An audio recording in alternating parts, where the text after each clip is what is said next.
ನಮಸ್ಕಾರ ಅರ್ಚಕರೇ. ನಮಸ್ಕಾರ. ಇಲ್ಲಿಯ ಒಂದು ಕಾರಣಿಕದ ಬಗ್ಗೆ ನೀವು ಹೇಳಿದರೆ ತುಂಬ ಒಳ್ಳೆ.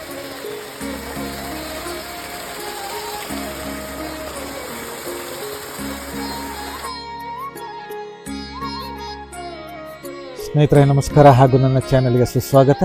ನಾನೀಗ ಕೊಪ್ಪ ತಾಲೂಕಿನಲ್ಲಿರುವಂತಹ ಕಮಂಡಲ ಗಣಪತಿ ಇಲ್ಲಿಯ ದೇವಸ್ಥಾನಕ್ಕೆ ಬಂದಿದ್ದೇನೆ. ನೋಡೋಣ ಇಲ್ಲಿಯ ಒಂದು ಸುಂದರತೆಯನ್ನು.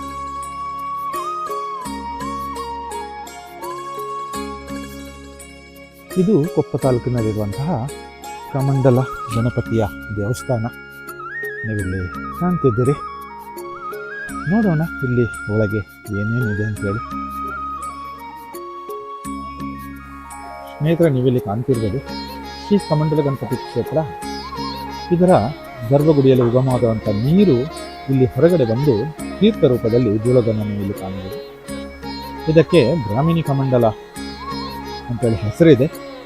ಇಲ್ಲಿ ನೀವು ಕಾಣ್ತಿದ್ದೀರಿ ಬಹಳಷ್ಟು ತಂಪಾದ ನೀರು ಇಲ್ಲಿ ಬಿದ್ದು ಇಲ್ಲಿಂದ ಹೊರಗೋಗುವ ವ್ಯವಸ್ಥೆಯನ್ನು ಮಾಡಿದ್ದಾರೆ. ತುಂಬ ತಂಪಾದಂಥ ನೀರು. ಸುತ್ತ ಕಾಡಿನ ನಡುವೆ ಇರುವಂತಹ ಈ ಕಮಂಡಲ ಗಣಪತಿ ದೇವಸ್ಥಾನ, ಸುತ್ತಮುತ್ತಲ ಕಾಡು. ನೋಡಿರಲ್ಲ ಸ್ನೇಹಿತರೆ, ಕಮಂಡಲು ಗಣಪತಿ ದೇವಸ್ಥಾನ. ಇದರ ಅರ್ಚಕರು ನನ್ನೊಂದಿಗಿದ್ದಾರೆ. ಇಲ್ಲಿಯ ಒಂದು ಕಾರಣಿಕದ ವಿಷಯವನ್ನ ಅರ್ಚಕರ ಮುಖೇನ ಕೇಳೋಣ. ನಮಸ್ಕಾರ ಅರ್ಚಕರೇ. ನಮಸ್ಕಾರ. ಇಲ್ಲಿಯ ಒಂದು ಕಾರಣಿಕದ ಬಗ್ಗೆ ನೀವು ಹೇಳಿದ್ರೆ ತುಂಬಾ ಒಳ್ಳೇದಿತ್ತು. ಅಂದ್ರೆ ಇದು ಸಾಧಾರಣ ಎಷ್ಟು ವರ್ಷದ ಹಿಂದಿನ ಒಂದು ಇದು ಹಿಂದೆ ಯಾವುದೋ ಕಾಲದಲ್ಲಿ ದೇವಸ್ಥಾನಕ್ಕೆ ಬೆಂಕಿ ಬಿದ್ದು ದೇವಸ್ಥಾನ ಎಲ್ಲ ಸುಟ್ಟೋಗಿತ್ತು. ಆಗ ಅದೇ ವಿಗ್ರಹದ್ದು ಒಂದು ಎಡದ ಬದಿ ಕೈ ಮತ್ತು ಕಿನಿ ಹೋಗಿತ್ತು. ಅದರಿಂದ ಈಗ ಹೊಸದಾಗಿ ದೇವಸ್ಥಾನ ಜೀರ್ಣೋದ್ಧಾರ ಮಾಡುವಾಗ ತುಂಬಾ ವರ್ಷದಿಂದ ಒಂದು ಕಟ್ಟೆ ಮಾಡಿ ಅಲ್ಲೇ ಇಟ್ಟಿದ್ದು.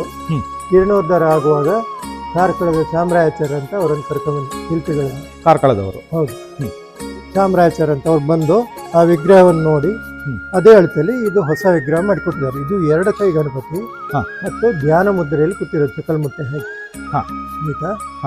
ಅವರು ಆ ಹಳೆ ವಿಗ್ರಹವನ್ನು ನೋಡಿಬಿಟ್ಟು ಅವರ ಶಿಲ್ಪಶಾಸ್ತ್ರದ ಆಧಾರದ ಪ್ರಕಾರ ಅದಕ್ಕೆ 1000 ವರ್ಷಕ್ಕೂ ಹೆಚ್ಚಿಗೆ ಆಗಿದೆ ಅಂತ ಅವ್ರು ಹೇಳಿದ್ರು.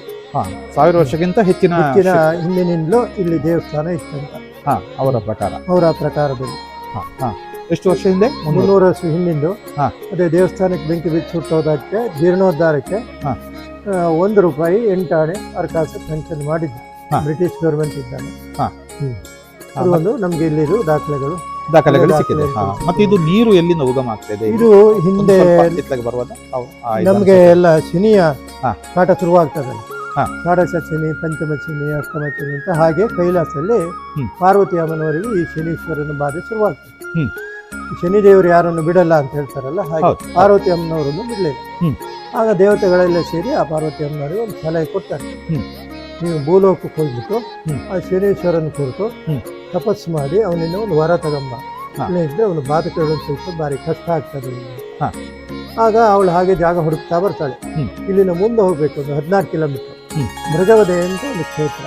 ಮೃಗವಧೆ ಅಂದ್ರೆ ರಾಮಾಯಣ ಕಾಲದಲ್ಲಿ ರಾಮ ಮಾರೀಚರಾಜನನ್ನ ಸಂಹಾರ ಮಾಡಿದಂತ ಜಾಗ. ಅಲ್ಲಿ ತಪಸ್ಸು ಕುರಕ್ಕೆ ಒಳ್ಳೇದು ಅಂತ ಅಲ್ಲಿ ಜಾಗ ಆಯ್ಕೆ ಮಾಡ್ಕೊಳ್ತಾರೆ. ಹಾಗೇನೆ ತಪಸ್ಸಿಗೆ ಯಾವುದೇ ರೀತಿ ಭಂಗ ಬರಬಾರ್ದು, ಆದಷ್ಟು ಬೇಗ ಒಳ್ಳೆ ರೀತಿಯಿಂದ ಆಗಬೇಕು. ಅದಕ್ಕೋಸ್ಕರ ಒಂದು ಗಣಪತಿಗೆ ಪೂಜೆ ಮಾಡಬೇಕು. ಎಲ್ಲಿ ಮಾಡೋದು ಅಂತ ಆಲೋಚನೆ ಮಾಡ್ತಾರೆ. ಆಗ ಅವಳ ಜ್ಞಾನಕ್ಕೆ ಹೊಳೆಯುತ್ತೆ. ಹತ್ತಿರದಲ್ಲೇ ವಸಿಷ್ಠ ಮಹರ್ಷಿಗಳ ಆಶ್ರಮದ ಅಲ್ಲಿ ಹೋಗುವ ಅವಳು ಇಲ್ಲಿ ಬರ್ತಾಳೆ. ಬಂದಾಗ ಆ ತಾಯಿಗೆ ಸ್ನಾನಕ್ಕೆ ಅನುಕೂಲ ಆಗಲಿ ಅಂತ ಹೇಳ್ಬಿಟ್ಟು ಬ್ರಹ್ಮದೇವರು ಬಂದು ಅವರ ಕೈಯಲ್ಲಿರೋ ಕಮಂಡಲದಿಂದ ಸ್ವಲ್ಪ ತೀರ್ಥ ಭೂಮಿ ಮೇಲೆ ಹಾಕ್ತಾರೆ. ಆಗ ಈ ನದಿ ಉಗಮ ಆಗ್ತದೆ. ಇದಕ್ಕೆ ಬ್ರಾಹ್ಮಿ ನದಿ ಅಂತ ಹೇಳಿದ್ರೆ ಬ್ರಹ್ಮ ನಿರ್ಮಾಣ ಮಾಡಿಕೊಟ್ಟಿರುವಂತದ್ದು ಬ್ರಾಹ್ಮಿ ನದಿ. ಬ್ರಹ್ಮ ನಿರ್ಮಾಣ ಮಾಡಿಕೊಟ್ಟಿರುವಂತದ್ದು ಬ್ರಾಹ್ಮಿ ನದಿ. ಇದು ಬ್ರಹ್ಮನ ಕಮಂಡಲದ ತೀರ್ಥದ ಬುಡದಲ್ಲಿ ಇದಕ್ಕೆ ಕಮಂಡಲ ಗಣಪತಿ ಕಮಂಡಲ ಗಣಪತಿ ಹಾಗೆ ಬಂದ. ಹಾಗೆ ಆ ತಾಯಿ ಇಲ್ಲಿ ಸ್ನಾನ ಮಾಡಿ ಅಲ್ಲಿ ಹೋಗಿ ತಪಸ್ಸು ಮಾಡಿ ಶನೀಶ್ವರನಿಂದ ಹೊರ ತಗೊಂಡು ಕೈಲಾಸಕ್ಕೆ ಹೋಗ್ತಾರೆ. ಈಗ ಇಲ್ಲಿಯ ವಿಶೇಷ ಅಂದ್ರೆ ಬೆಳಿಗ್ಗೆ ಒಂದು 10 ಗಂಟೆ ಒಳಗೆ ಆ ಕೊಳದಲ್ಲಿ ಸ್ನಾನ ಮಾಡಿದ್ರೆ ಶನಿಯ ಬಾಧಕಗಳು ಕಡಿಮೆ ಆಗ್ತದೆ. ಹಾಗೇನೆ ಅಲ್ಲಿ ಇದು ತೀರ್ಥವನ್ನು ಹಿಡ್ಕೊಂಡು ಹೋಗಿ ದೇವ್ರ ಮೇಲೆ ಇಟ್ಕೊಂಡು 21 ದಿನ ಓದುವ ಮಕ್ಕಳಿಗೆ ಕೊಟ್ರೆ ವಿದ್ಯೆ ಚೆನ್ನಾಗಿ ಹಿಡಿಯುತ್ತೆ. ಇದೆರಡು ಇಲ್ಲಿ ವಿಶೇಷ. 12 ಗಂಟೆವರೆಗೆ ಮಾತ್ರ ಪೂಜೆ. 12 ಗಂಟೆ ನಂತರ ಸೂರ್ಯ ಪಶ್ಚಿಮಕ್ಕೆ ಇಳಿದ್ಮೇಲೆ ಮತ್ತೆ ಶನಿದೇವರು ಬೆನ್ನಿಡಿತಾನೆ.